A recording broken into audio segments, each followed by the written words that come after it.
السلام علیکم ناظرین، آن نیوز کے ساتھ میں ہوں نیلا کرن۔ خبر شامل کرتے ہیں۔ ہب سے ہمارے نمائندے علی حسن عثمان کی رپورٹ کے مطابق ہب فوڈ اتھارٹی کے ڈپٹی ڈائریکٹر سرفراز مغل اور اسسٹنٹ کمشنر محمد احمد ظہیر ہب میں کارروائی۔ محکمہ فوڈ کے deputy director assistant commissioner hub کے ساتھ دودھ فروشوں اور بیکریوں کی چیک کی۔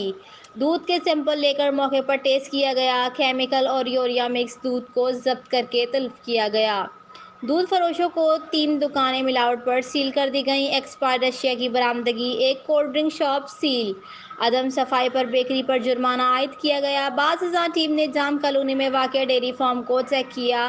عدم صفائی پر وارننگ دی گئی۔ A D food authority assistant commissioner نے میڈیا کو بتایا کہ ملاوٹ کرنے والے اور آسانی جانوں سے کھیلنے والوں کسی رعایت کے مستحق نہیں۔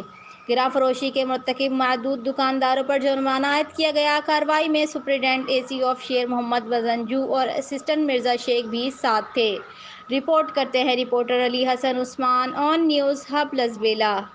لائک کریں، کمنٹ کریں، شیئر کریں اور بیل آئیکن کو پریس کرنا مت بھولیں۔ دیکھتے رہیے آن نیوز۔